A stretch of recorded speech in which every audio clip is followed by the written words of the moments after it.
Swan Lake գարեջրատուն։ Այստեղ սիրում են գարեջուրը։ Նրա համար նվագում են քաղաքի ամենահետաքրքիր երաժիշտները, աշխատում է լավագույն խոհարարը, կահույքն ու միջավայրն ընտրել են ամենահեղինակավոր դիզայներները։ Swan Lake գարեջրատուն, որտեղ գարեջուրը ապրում է։ Հասցե Տերյան Սայաթնովա Խաչմերուկ, Կարապիլիչ, Ժամանցի համալիր։ Հեռախոս 096 35 10 00։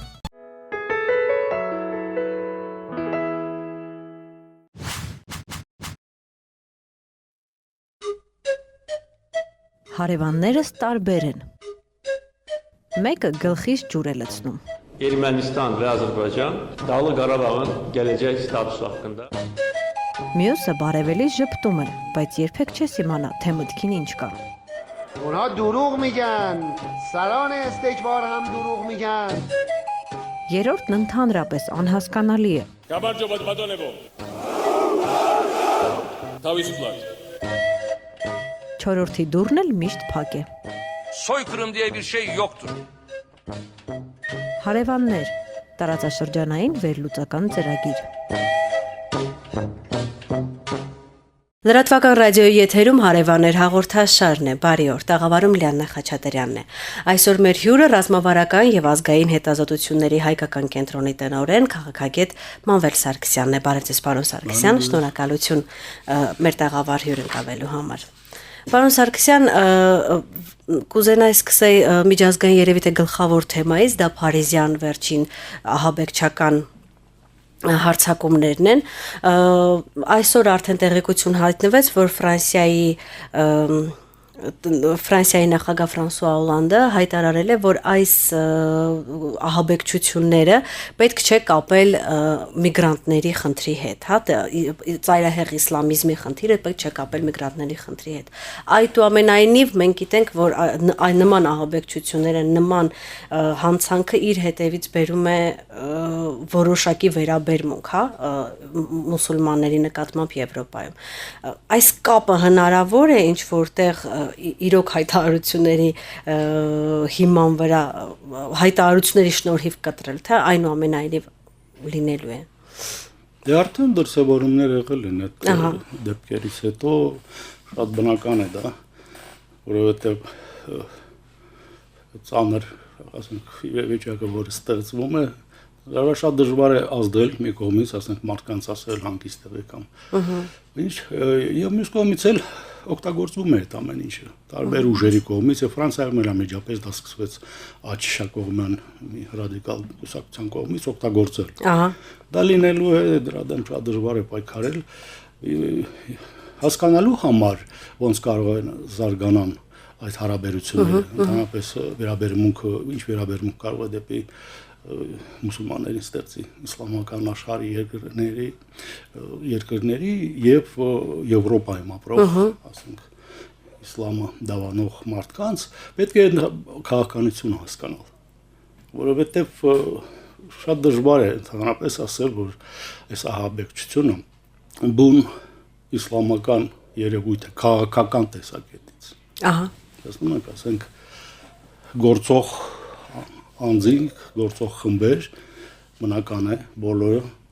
ռադիկալ իսլամի կրողներ են, բայց դա չի նշանակում, որ երևույթը, որպես քաղաքականություն, նա ծնունդ ունի իսլամական պետություններում, դա շատ պարզունակ մոտեցում կլինի։ Ինձ համար միանշանակ է, որ սա արևմտյան քաղաքականություն է, եւ լուծվում են շատ ավելի մեծ խնդիրներ, կան այս ռեգիոնալ խնդիրները Սիրիայի շուրջ։ Ընդամենը տարածք է, պրոբլեմ է, որի շուրջ ծավալվում են լրջագույն պրոցեսներ համաշխարհային նշանակություն ունեցող։ Մենք միայն Սիրիայի մասին չենք խոսում, արդ Սիրիայից մինչև Բաղդադ մի հարթակ է բացվել, կարելի է ասել ամառա դատարկ, միջին երկրի չափ ունեցող անապատ, որը թատերաբեմ է, որտեղ շատ դժվար է հասկանալ ընդհանրապես ով կա, ով չկա։ Թե որ զինվորիկը կդառնա թագուհի եւ ինչ կլինի, հա։ Ընդհանրապես ով ինչ հարցեր է այնտեղ լուծում։ Բայց պարզ է մի բան, որ դա կենտրոնական ոնց որ մեյնստրիմ մի process է միջազգային հարաբերություններում։ Եվ այդ պրիզմայով էլ պետք է նայել ամեն ինչին։ Ինչպես, այսպես ասեմ, ինչու հենց դա դարձավ կենտրոնական mainstream problem։ Դա հին պատմություն ունի, 2001 թվականից արդեն իսկ ստեղծվել է մի ֆանտոմ երևույթ, միջազգային ահաբեկչություն։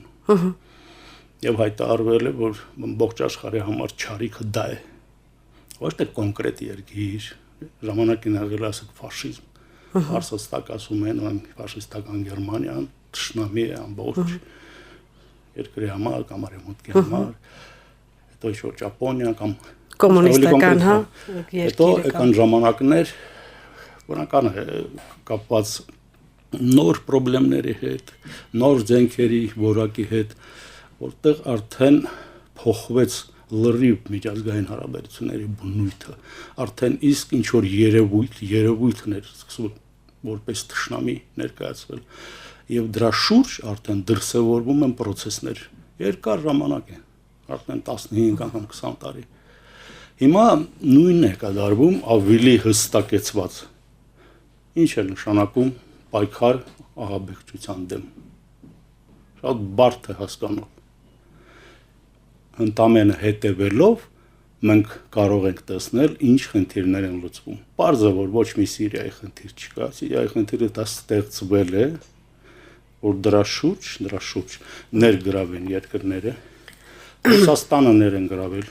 միանշանակ Ռուսաստանը պարտադրված ներգրավեց, բայց շատ զգուշավոր էր վերջին տարիները, անգամ Աֆղանիստանում, երբ որ հրավիրեցին Միացյալ Նահանգները այնտեղ Ռուսաստանը հետ կանգնեց, հասկացավ, որ դա իր գործը չի, բայց Ուկրաինայի դեպքերից հետո ստեղծված վիճակը ստիպեց, որ Ռուսաստանը մտնի այս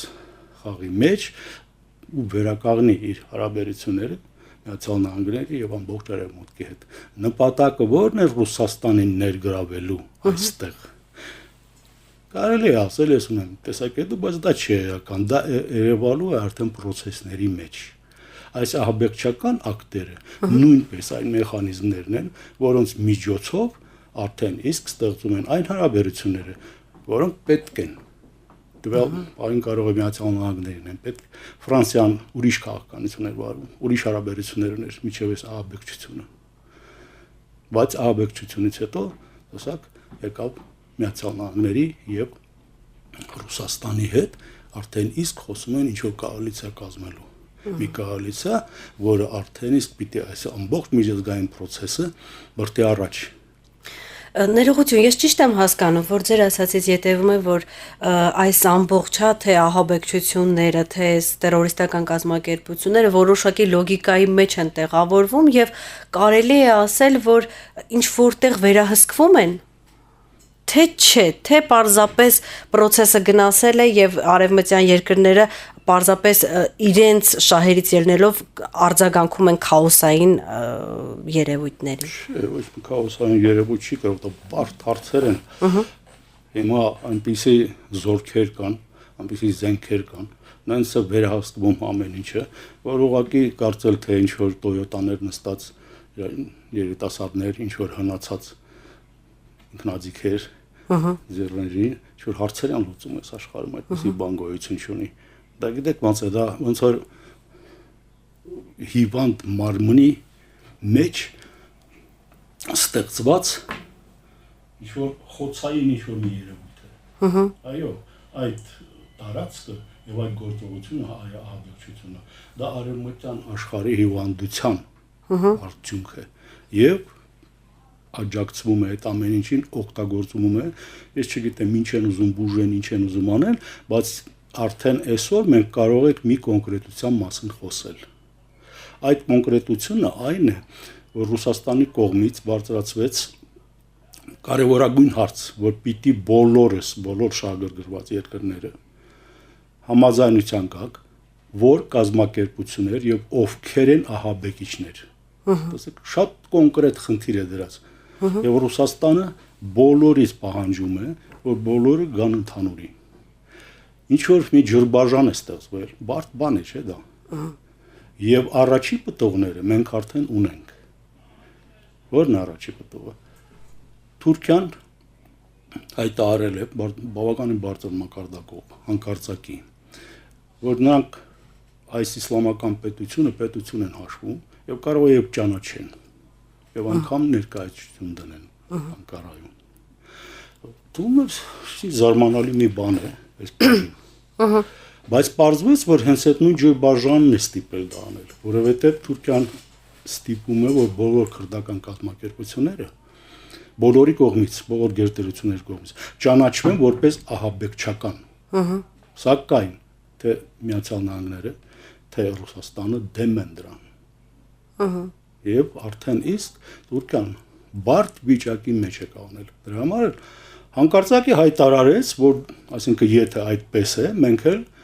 կճանաչենք եւ կպաշտպանենք իսլամական պետությունը։ Այդ Ջրբաժանը, տեսեք, ոնց է արդեն իսկ երկրներին ստիպում կողմնորոշվել այս միջազգային քաղաքականության մեջ, բայց այդ կողմնորոշումը կարող է նույնպես լինել ստիպողական, ոնց որ Ռուսաստանը ստիպողական կողմնորոշվեց, ոնց պահի իրեն։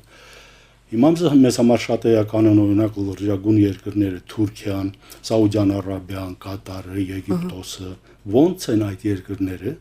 կողմնորոշվելու։ Ով է մտնելու ֆրանս-ռուսական կոալիցիայի մեջ։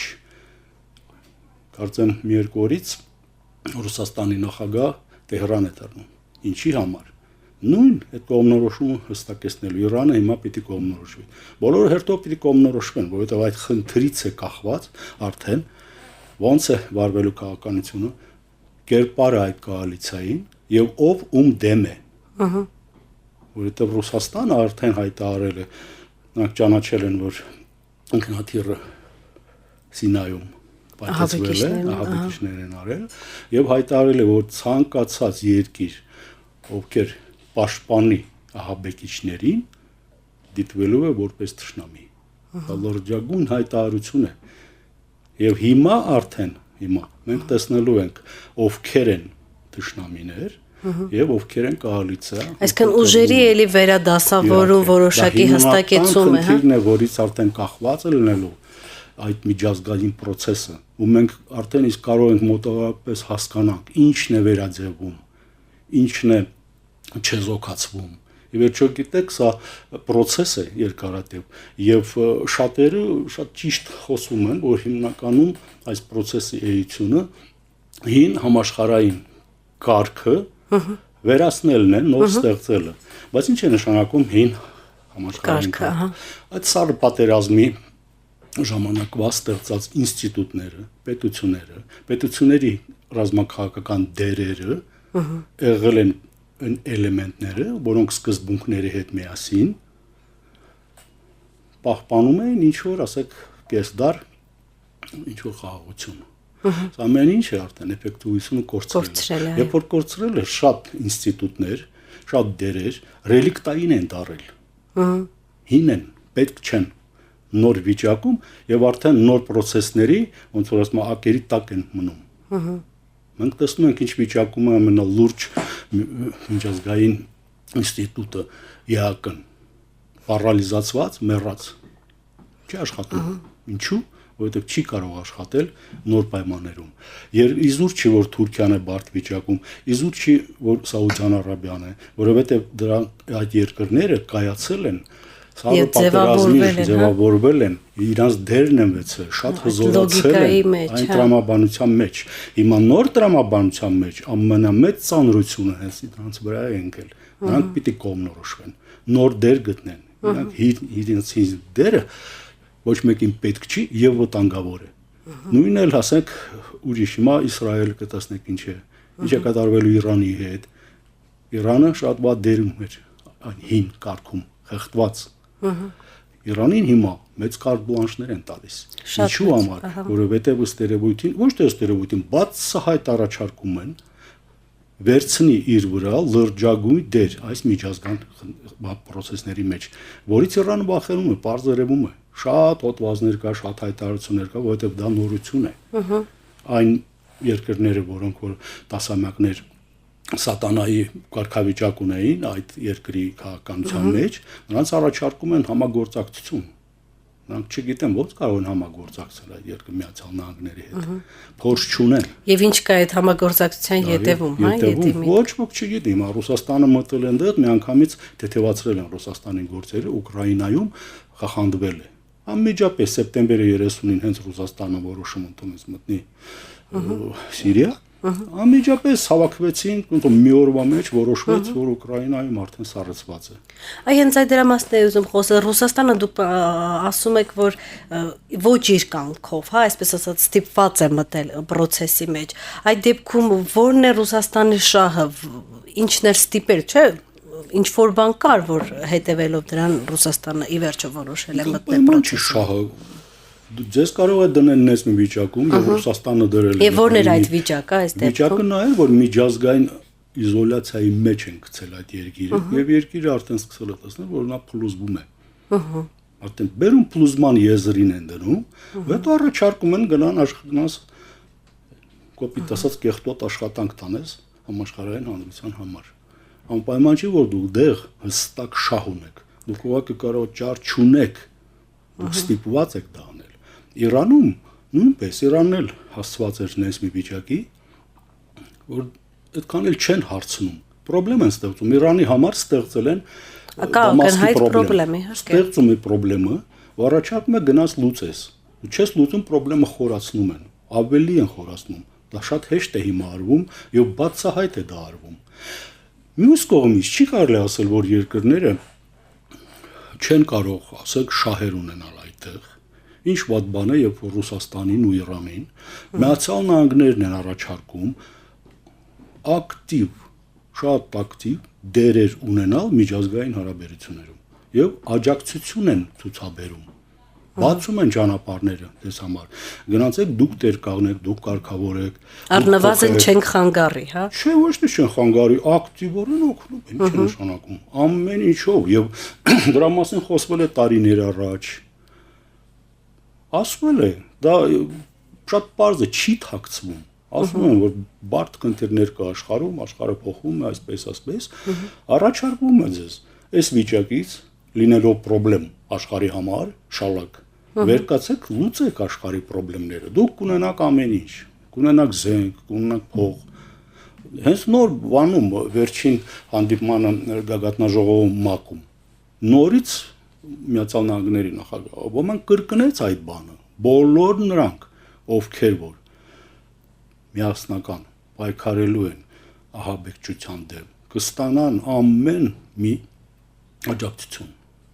փող, զենք, տեխնոլոգիաներ, ամեն ինչ։ Մարդիկ պարզ ասում են, վերկացեք լուծեք խնդիրները եւ միասնական մենք այդ անենք։ Իհարկե, թե ինչ խնդիրներ են լուծում, դա քչերը գիտեն։ Իհարկե, Սիրիայի համար խնդիրը ինքն է, իր երկիրը փրկելն է։ Թուրքիայի համար կամ Կատարի համար կամ Սաուդյան Արաբիայի, երբ որ տեսնեն, որ բարդ վիճակում են, իրենց խնդիրները նույնպես իրենց է լինելու։ Իրենց ազդեցությունը իրենց փորձում են Թուրքիան 20 տարուց ավել է, 25 տարի է։ Չնայած 1000 անգամ առաջարկել են հրաժարվի այդ դերից, որը նա ունեցել է, կրճատի բանակը եւ այլն։ Ոչ, ինքը ուզում է իր սեփական քաղաքականությունը, այսինքն հին պոտենցիալը օգտագործելով նոր քաղաքականություն վարի ավելի մեծ ազդեցություն ունենա։ Բայց դա ինչի բերեց։ Դա բերեց դրան, որ մենք արդեն իսկ նոր ասեցի ես, բերում եմ մեկուսացման։ Այդ երկրները իրենց խնդիրներն են լուծելու, բայց ասենք ինչ են լուծում ՆԱՏՕ-ի անդամ երկրները։ Դա շատ ավելի բարդ է։ Եվրոպան ո՞նց է տեսնում իր ապագան։ Խոսում են, որ ինստիտուտները հնացել են, նույն ՆԱՏՕ-ն է հնացել, կորցրել է իր գործառույթը։ Իհարկե մասին ես խոսեցի։ Եվրոմիության վիճակը բոլորը տեսնում են, էֆեկտիվությունը չկա, բայց ո՞րն է նորը։ Այդ դրա մասին ոչ ոք կոնկրետ չի կարող խոսել, կարող են առաջարկել։ Եվ ո՞րն է Եվրոպայի դերը աշխարհում։ Ի վերջո արևմտյան աշխարհով երկրագունդը չի վերջանում։ Ու եթե մենք փորձենք ավելի լայն կոնտեքստում տեսնենք այս ամեն ինչը, պետք է տեսնենք ինչու հին համաշխարհային կարգը փլուզվեց, որովհետև էֆեկտիվությունը նրան արդեն այն չէր, որ նոր ստեղծված խնդիրները լուծի։ Նոր ստեղծված խնդիրը դա Չինաստանը եւ Արևելյան Ասիան է։ Նոր քաղաքակրթություն, էֆեկտիվ, զարգացող, որը հսկա խնդիրներ է ստեղծել արևմտյան քաղաքակրթության համար։ Այնպիսի խնդիրներ, որ արդեն արևմուտքը հասկանում է, որ նա չի կարող իր ավանդական ձևերով, այսինքն ուղիղ կոնֆրոնտացիայով, չէ՞, առաջին համաշխարհային պատերազմ, երկրորդ, արդեն ուղիղ կոնֆրոնտացիայի միջոցով լուծել այս խնդիրը հնարավոր չէ։ Բայց ո՞նց լուծել։ Բազմաթիվ առաջարկներ կա, եւ այս վերջի տասնամյակներում շատ ուսումնասիրություններ են արել արևմտյան գիտնականները, ինչ նոր ձևեր կարելի է գտնել, որ թույլ չտալ, որ արևմտյան աշխարհը քաղաքակրթությունը կորցնի իր դիրքերը, իր հարստությունը։ Բայց չգիտեն, ես լոնթաթ հետևել եմ տես բաներին, մեր հիմնարկն այդ տարիներ զբաղվել է։ Մարդիկ չգիտեն, որովհետև չի եղել նման վիճակ երբևէ, հարյուրամյակներ չի եղել, 300 տարի եղել է բրիտանական կայսրություն, բրիտանական լիդերություն, որից ստեղծվել է Միացյալ Նահանգներ, եւ համապատասխան վերաբերմունք, ովքեր որ փորձում են խանգարեն, հերթով Նապոլեոնը, նրանց հետո Հիտլերը եւ այլ, միանգամից վերացնում էին կոնֆրոնտացիաների միջոցով, ստացվում էր այն ժամանակվա զենքերը դա թույլ էին տալիս 21-րդ դարի զենքերը թույլ չեն տալիս կոնֆրոնտացիայի միջոցով, էֆեկտիվ չեն աշխատում։ Այ մենք դա էլ ենք տեսնում, չէ՞, ծանր հրթիռներ, ուղղաթիռ եմ ասում, հսկա ինքնաթիռներ Ռուսաստանը բարձրացնում է մի անապատում եւ 4 հոգու հետևից ինչ-որ բաներ է գցում։ Իսկապես դա ոչ էֆեկտիվության նշաններ են։ Իհարկե։ Դուք չեք կարող Փաստացի քեզ համար շատ ավելի թանկ է այդ կռիվը, քան այդ ներհամում դեմ դու կռվում ես էլի։ Ուզում որ դուք ծանր զենքերով չեք կարող լուծել, չեք կարող մյուս կողմից էլ օգտագործել ատոմային ռումբ, հա 30,000 հոգու համար կոտորելով ամբողջ աշխարհը կրակի մեջ գցել, չիմանալով դրանից ինչ անելու։ Այս խնդիրները, որոնց առաջ կանգնել են երթերությունները, եւ սկսել են ծնել այս նորագույն ձևերը քաղաքական, որտեղ իսկապես չես կարող հասկանալ որտեղից ով ինչ է անում։ Շատ դժվար է։ Իրենք հասկանում են, շատերը մասնակցում են, չեն հասկանում։ Առավել ևս փոքր երկրներում, որտեղ չկա զարգացած քաղաքական ապարատ, վերլուծական, առավել շատ դժվար է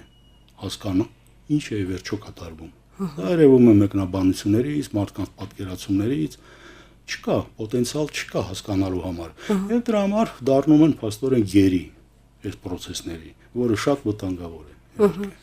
Պարոն Սարգսյան, այ խոսեցինք Եվրոպայի մասին, այն որ ինստիտուտները, հա, հին էֆեկտիվ չեն։ Եվ այդ ոչ էֆեկտիվությունը հենց կոնկրետ Եվրոպայում անգամ բերում է նրան, որ հասարակությունը մի կողմից կարծես թե հուսալքված է, մյուս կողմից ռադիկալացվում է, թե ձախակողմյաններն են ինչ որտեղ հա գլուխ բարձրացնում, թե աչակողմյանները, թե իսլամաֆոբիան, այսինքն այս ամբողջ ինչ որ ծայրահեղական միտումները, տարբեր ծայրահեղական, հա, գլուխ են բարձրացնում Եվրոպայում եւ ուղղակի հասկանալի չէ տարբեր երկրներում տարբեր է հասկանալի թե չէ թե ուր են գնում, հա, ինչ որ ցնցումների, հա, մեջ է Եվրոպան։ Այ դուք ինչպես եք տեսնում առաջիկա գոնե հա 10 տարվա ընթացքում ինչպես կդեֆորմացվի Եվրոպան։ Առանցին Եվրոպայի մասին իհարկե պետք չի խոսել, որովհետեւ դա ընդհանրապես արևմտյան քաղաքակրթության խնդիր է։ Ահա։ Եվրոպան որպես արևմտյան քաղաքակրթության, այսինքն կենտրոն, հա, սիրտ, այսպես ասենք։ Շատ ուսումնասիրություններ կա, դրա մասին հենց եվրոպացիք ուսումնասիրում տեսնում են իրանք այն ժամանակին գրել, որ Եվրոպան, ընդհանրապես եվրոպական քաղաքակրթությունը հետ է մնալու պլյուս բլու է էֆեկտիվ չէ։ Այդ մի բաներ են, դա բոլորս գիտենք, բայց ամենաավելի էականն էր այն ուսումնասիրություններն էին, որոնք առաջարկում էին եւ փորձում էին գտնել ինչ process-ների միջոցով կարելի է փոփոխություն անել։ Ահա։ Եվ ինձ համար շատ համոզիչ տեսակետը նա էր, որը հիմնականում ամերիկյան ուսումնասիրողները եւ քաղաքական քաղաքագետները, քաղաքագործիչներն են առաջ բերում, դա դեմոկրատական մասնակցություն մի երևույթ է, դեմոկրատական մասնակցություն։ Եվ ինչ է դա իրենց ներկայացնում։ Դա այն մեխանիզմը, որը փոխարինում է զենքը։ Մենք նոր խոսեցինք, որ զենքը էֆեկտիվությունը կորցնում է, որովհետեւ խնդիրները չի լուծում։ Հա։ Կա, բայց խնդիրներ լուծելը զենքի միջոցով դժվար, բայց ոնց լուծել մարդկանց միջոցով։ Ամեն ինչը անզեն մարդիկ են անում։ Այդ երևույթը կոչել են դեմոկրատական մասնակցություն, որպես 21-րդ դարի ֆենոմեն, որի միջոցով կարելի է լրիվ փոխել ամեն ինչ։ Եվ ես այսօրվա process-ներում էլ դա տեսնում եմ։ Այ փոքրիկ օրինակով կարող եք ավելի հստակեցնել այդ Փոքրիկ մարդկանց միջոցով լուծել, գունավոր հեղափոխություններն են։ Ահա։ Լավ։ Որտեղ որ փոխվում են, չէ՞։ Ռեժիմներ են փոխվում, ուրիշ ռեժիմներ են ստեղծվում։ Փոքրիկ օրինակ, մեծ օրինակը այս բանն է, ահաբեկիչներն են, որոնք իրականում ֆանտոմ են, իրենք չկան։ Բայց իրենք ներկայացված են որպես մասնակից։ Ասում եք մասնակցություն է, դեմոկրատական, ժողովրդական մասնակցություն։ Այսինքն շատ པարզ մենք տեսնում ենք ինչ էր դա նշանակում այդ գաղափարը, որը հիմա կարծես թե իրականություն է դառնում եւ կարծես թե միակ իրականությունն է դառնում, որտեղ դրա շուրջ էր թրթրները, որ թռնում են կամ չեն թռնում, չգիտենք, որ ինֆորմացիոն ինչ որ էքսպանսիա է, որ թրթրներ կա, ուր են թռել թրթրները։ Ոչ ոք չի տեսնում, հետո ասում ոչ ոք չի տեսել։ Բնականաբար կարող է չեն էլ թռել։ Այսինքն դրա զենքը ինքը արդեն մատակարարող է դառնում այս դեմոկրատական մասնակցությանը։ Ներողություն ուղղություն է տալիս, չգիտեմ, կերպար է տալիս, զոհերի է բերում։ Այո, զոհերը ստեղծում են դրա համար, դա շատ པարզ է, որ գիտակցություն փոխել։ Ես հենց դա եմ ուզում հարցնել, դուք ասացիք եւ մտքիս եկավ, հա թե նույն իսրայելա-պաղեստինյան բախումներն են շատ հաճախ դրա վառապացույցը, երբ որ ավելի շատ խոսվում է ոչ թե այն մասին, թե ինչպես ոչնչացվեց թշնամին, հա ինչ եղավ, այլ ավելի շատ մենք տեսնում ենք կադրեր, որտեղ երևում են զոհված մարդիկ, այսինքն ավելի շատ այդ ամեն ինչը, ինչպես բացատրեմ, արվում է նրա համար, որպեսզի ազդեն մարդկանց վրա, հա, մարդիկ մարդկանց վրա, այսինքն զենքը մնում է ետին պլանում, կարծես թե հա պատերազմ կա, բայց զենքը, զինվորականների գործը մնում է ետին պլանում, մենք տեսնում ենք զոհեր կամ մենք տեսնում ենք հաղթանակող ուրախ մարդկանց, հա, դա հենց մտնում է այդ ձեր ասված դեմոկրատական մասնակցության լոգիկայի մեջ, ես ճիշտ հասկացա։ Դա հենց նույնն է, ինֆորմացիա ավելի վիրտուալ է դառնում պատերազմը, որովհետև նպատակը որն է, անգամ զենքի օգտագործման, օրինակ ահաբեկչությունը ինչ է։ Համապատասխան գիտակցություն ստեղծել։ Ինչ որ մի տարածքում մարդ ինչու է գնում իրեն սպանում, մարդկանց սպանում, մի բան հասկացնի ուրիշ մարդկանց, չէ՞։ Ահա։ Դա նույն բաները հասկացնում եք, դուք մի ռոլիկ կարող եք դնել, մի հրթիռը մի տեղ ընկած, 50 հոգի սպանված, եւ ստեղծել միլիարդ մարդու գիտակցություն։ Գիտակցություն փոխելով է process-ը գնում։ Ասում եմ ֆիզիկապես ոչնչացման process-ը, որը այն ժամանակ դրված էր անցյալ դարում, նախանցյալ ֆիզիկապես, չէ՞, մեզ էլ հայերից ֆիզիկապես ոչնչացնում էին։ Այդ խնդիրը բարդացել է։ Ինքը բարդացել է, ինքը ակտուալ չի, ինքը խնդիրներ չի լուծում։ Եթե դուք հիմա առաջ կարող եք միլիոն, 10 միլիոն, անգամ երկրորդ համաշխարհային պատերազմում 100 միլիոն մարդ չէ զոհվեց կամ ավել։ Բայց եթե դուք նույն խնդիրները դնենք, որոնք որ այն ժամանակ եք դրել, պիտի արդեն 5 միլիարդ կոտորվի։ Դա ինչ ոնց լուծես այդ խնդիրը։ Եվ դրա նպատակահարմարությունը որն է ընդհանրապես ում համար։ Եթե դուք ուզում եք փրկեք եւ դրա համար պիտի 5 միլիարդ մարդ կոտորեք, դուք ուղղակի դա չեք կարող անել։ 5 միլիարդը ձև գտնելու են ձեր հախից գան, չէ՞։ Դուք եք այսօր խաղում ահաբեկիչներով, հետո միլիարդ մարդ ահաբեկիչ կդառնան, որ մյուս 4-ին փրկեն։ Ռեալ ոչնչացնեն։ Դա process-ներ չեն, դա լավ է գիտակցվում, բավականին լավ է գիտակցվում։ Դրա համար այն մտավ այդ նոր տեխնոլոգիան, որը թույլ է տալիս մինիմալ զոհերով աշխարհը փոխել։ Բոլորին ներգրավել, այո, բոլորը պետք է ներգրավեն։ Լավ process-ի մեջ, վատ process-ի մեջ, եւ հիմնականում գիտակցությունը փոխվում է հենց հրավերով դեպի լավ process ներգրավելը։ Բոլորին ասում են, ովքեր շղթում են ահաբեկչությունը, նրանք ճիշտ են, նրանք պիտի աշխատեն, նրանց աջակցություն է լինելու։ Դուք ոնց է գիտակցություն փոխում։ Բոլորը ովքեր չեն ուզում, ոտի տակ են մնում։ Մենք երևի շուտով դա կտեսնենք ոնց է։ Այ մեր մասին, հա, եզրափակելով մեր զրույցը, լավ, այդ նոր աշխարհում, նոր ձևավորվող աշխարհում Հայաստանի տեղը ընդհանրապես կա եւ ո՞րն է կլինի արդյոք, որը կլինի մեր։ Հայաստանի դերը շատ մեծ է։ Ահա, Շատ ավելի քան Հայաստանը ինքն է։ Քան մեզ թվում է, հա։ Առաջինը Ղարաբաղյան պատերազմի սկսած մինչև այսօր, դրանպես Հայաստանը ռազմաքաղաքական բալանսում ռեգիոնալ եւ համաշխարհային արդեն մեծ դեր է գրավել։ Արդեն իսկ դերը գոյություն ունի։ Երկրորդը հատկապվածությունը Ռուսաստանի հետ, որը ստեղծվում էր, ինքը այսօր ուրիշ ակտուալություն է դարձել։ Ուզում ես չես ուզում, դու արդեն իսկ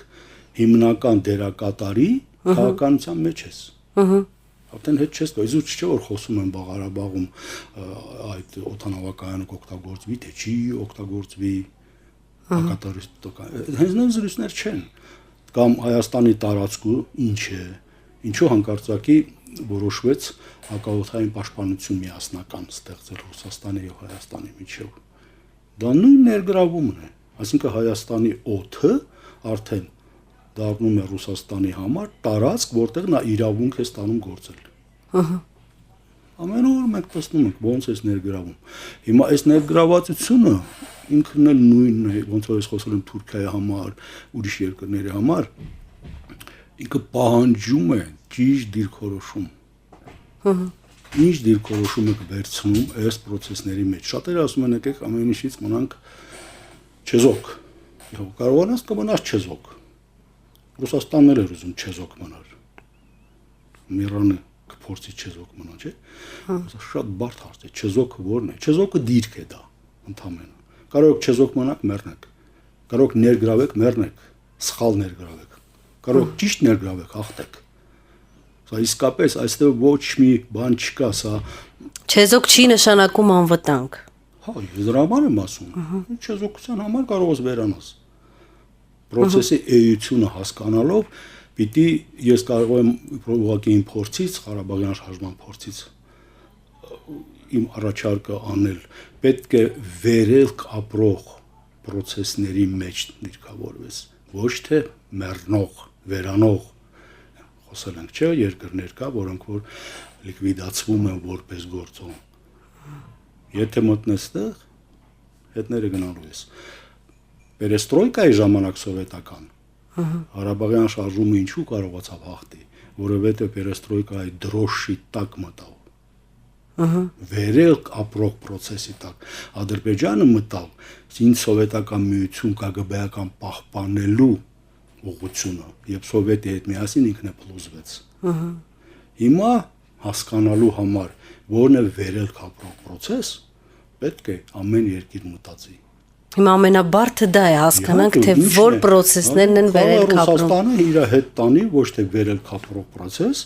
այլ կեղծ process, որը տաներում է փլուզվի եւ իրեն եւ ուրիշներին։ Կարող է ոչ։ Ո՞վ գիտի դա։ Ոչ ոք դա չգիտի։ Կարևորը ճիշտ, այսպես կողմնորոշվես, ճիշտ գնահատես այս process-ները եւ process-ների մեջ կարողանաս բոլոր պետությունները տենց են եղել։ Օրինակ երկրորդ համաշխարհային պատերազմի մեջ Թուրքիան ինչու կարողացավ իրան փրկի։ Բավականին լավ կողմնորոշվեց։ Սկզբից ֆաշիզմի կողմը անցավ, երբ որ ֆաշիզմը բաներ ուժեղ էր։ Երբ որ արդեն տեսնում էր, որ չէ, ֆաշիզմը վերանալու է, արդեն ուրիշ կոալիցիա, անցավ ուրիշ կոալիցիա։ Եվ իրան պահեց, չմասնակցելով։ Բաներել են ու ֆազաների մեջ, եթե լավ հասկանում եք process-ը ճիշտ դրսևորելը, դա այն ճանապարհն է, որի միջոցով կարող ես ունենալ հաջողություն եւ ապահովել անվտանգությունը։